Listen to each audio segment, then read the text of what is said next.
After a beautiful summer of blue skies and bright colours, Britain is getting ready to switch ourselves back to our default mode, which is overcast skies, sludgy, soggy weather, and frankly, a little bit of doom and gloom. However, it is not the weather that I am fearing this year. Oh no, it's the wardrobes. Come on up, I'll explain. I've got to go get my winter coat anyway. Come up, this is my loft. As I was thinking about digging out my winter coat, which you'll see in a minute, and things will become clear as to why, I've been thinking a lot about why we switch so automatically in summer from like bright colours and light breathable fabrics to dark colours and like heavier fabrics. Now obviously the heaviness makes sense, but the colour doesn't quite. I don't know if it's just that we're kind of subconsciously matching our wardrobes with the sky. We're just like, oh, this is the season of darkness. I get it. I knew the assignment.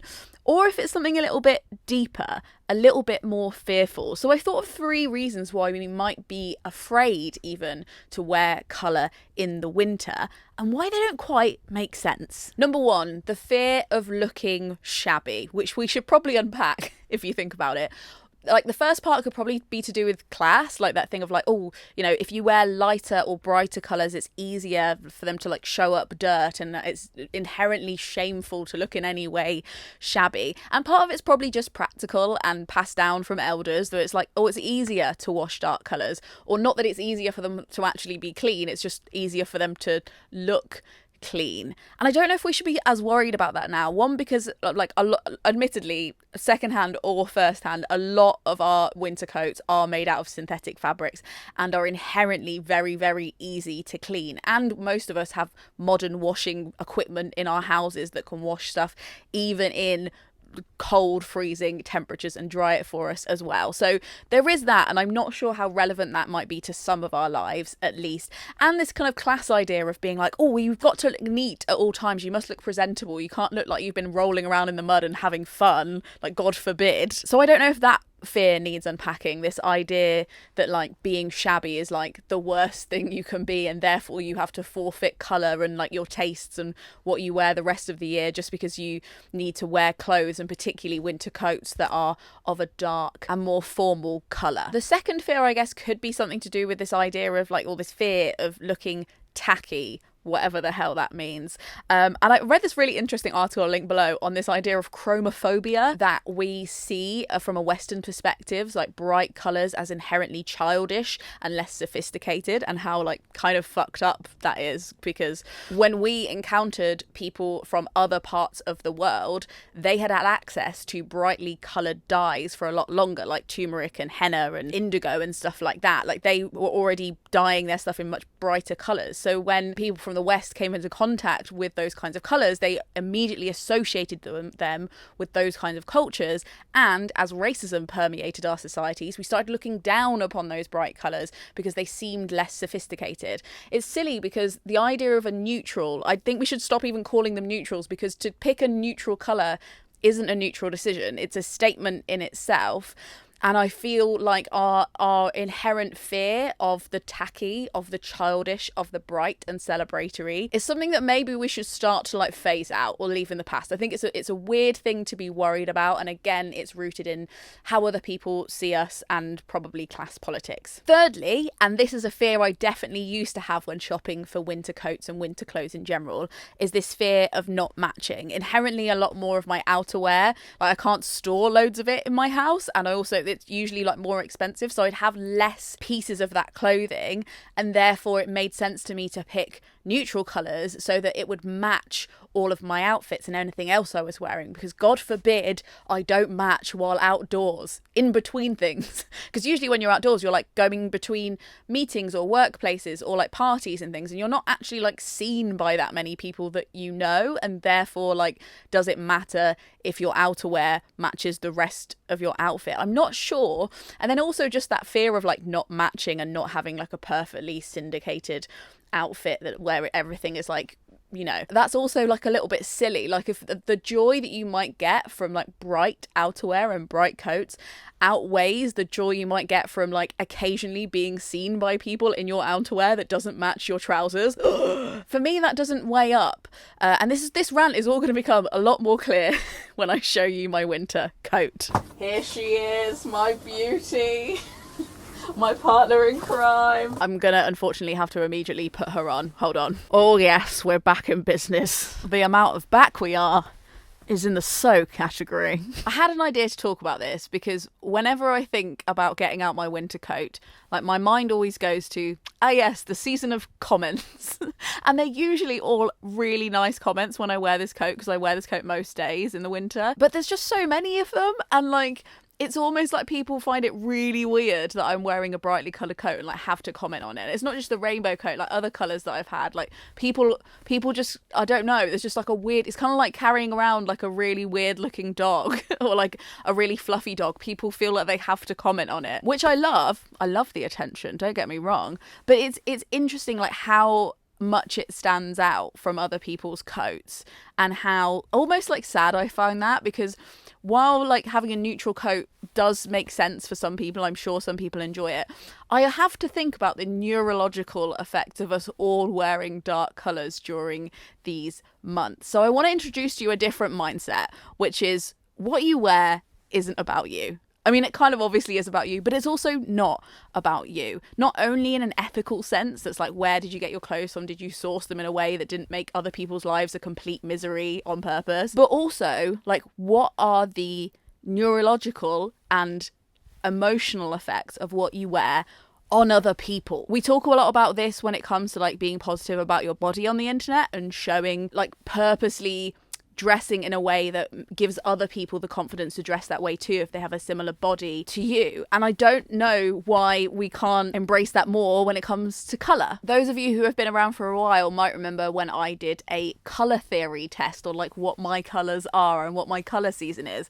And that like broke my brain a little bit, in that it made me overthink this idea of like, what are colours for when we wear them? And those kind of colour trends and tests are all about how our face looks next to the colours, so that our face looks the best and it really suits us. But it's not really so much about whether we like the colour or like looking at it when we look down, because at the end of the day, like, we're the people that see our clothes the most, or how other people feel when they look at the clothes. Not, you know, when they're judging us and looking us up and down and being like, oh, does that colour suit them? But when they catch a glimpse of that colour out of the corner of their eye, or when they're just like subconsciously absorbing that colour when they're hanging out with you, and not like when they're trying to assess how attractive you are. In that sense, maybe there is something of like logical to this idea of wanting to dress for other people, and not for other people's assessment of how hot you are, but for the mood of other people. We know from like numerous kind of neurological reports and like books written on the influence of colour on our lives and on our minds. And if we think about us as like a little bit of scenery that other people are going to walk past, why are we putting ourselves in the most dim and dark and drudgy colours if we're trying to think about ourselves not just as an individual but part of a collective moving through the world? At the end of the day, especially for outerwear, the place that this coat exists most often is as part of a crowd, as part of a collective. Just as when we think about ethical fashion and the fact that our choices are personal, but they also live in a context, it's actually kind of fun and exciting to think about dropping this obsession with personal style and starting to think of ourselves as part of like an outdoor mural of fun colours and like feelings that we want to feel, feelings that we need to feel, while our vitamin D is getting stolen from us by the British weather. I guess what I'm trying to say is, your winter wardrobe doesn't live in isolation, just like you don't. We have a loneliness epidemic for ourselves, but I think also for our wardrobes. They need to let them get out there and mix with other people's and think about it in that way. I mean, like, for example, when we go to a funeral, we all wear black because it's a symbol of darkness, of feeling sad. So why are we dressing like that in literally the darkest months of the year? Obviously, I think it makes sense if you think about like evolutionary wise, like we weren't expected to work as much in the winter a long time ago. We weren't expected to like do as much. So we were like, well, we don't need as much of light and food and bright colours and stuff. We're just trying to preserve ourselves. But in a world where we're expected to work and feel the same all the year round, we don't then like turn off all the lights because it's winter, because we're trying to match the indoors of our house to the sky. We don't like eat less food during the winter because we're like, oh, we've got it, you know, it's winter. That's just the theme. It's trying to preserve our bodies while we hibernate. Since we're not hibernating, we do need to adjust our lifestyles and our environments to make sure that we can boost our whatever is lacking in our weather, in our mood. I'm not saying your neutrals wardrobe is making the rest of us depressed, but I'm not saying that. I know for some people, like, it just feels like their colours, and that's totally fine. And if it's something that makes you feel calm and at peace, I am for that. What I'm saying is, collectively, the ratio of people who seem to feel the pressure to buy neutrals for winter doesn't add up with the summer months. We know that these people are feeling zingy and happy, and like those colours are their taste and their personality for some parts of the year. And as soon as we get to winter, there's a suspicious drop off of people who like colour. And I have to think that maybe not all of it is self-motivated. Some of it must be like outside influences. You do you, dress exactly how you want, but just make sure that it is what you want and what you intentionally want to put out into the world. And I want to encourage you, if you want to wear a brightly coloured coat like me, to do it. Not only because it makes you feel happier and you feel inherently more like yourself, but also because it opens up some really weird and quite funny conversations with strangers, which I think we all need more of in this world. So if you want to collectively join me on my crusade to stop us all looking like one big human smudge, then I hope you feel a little bit bolstered and full of gumption from this video. I have a book coming out at the end of December called Half-Arsed Human. It's kind of like an anti-New Year, New You book. And I actually have a whole chapter called Half-Arsed Style on unpacking our idea of what personal style is and trying to make it more fun and make more sense in the world that we live in. So if you're interested in that, I have a link to pre-order the book below, because I think it's going to be really fun. And I want to talk to you more about mushroom wardrobes, which is a concept I talk about in the book. Anyway, thank you so much for watching. This video was made possible by the Gumption Club, who tip me per video so these videos keep happening. It's a Patreon group and you can join, and we've got like a secret Discord, and I give like playlists and watch lists and stuff. It's really, really fun. So if you want to have a look at joining that too, that is also below. Let me know what you're wearing this winter or what your dream colour coat is. I want to hear and see below, and also tag me on Instagram. I want to see your brightly coloured winter clothes. Thank you so much for watching. I'm going to get down this ladder now somehow. At least I'm warm. Frog snog out.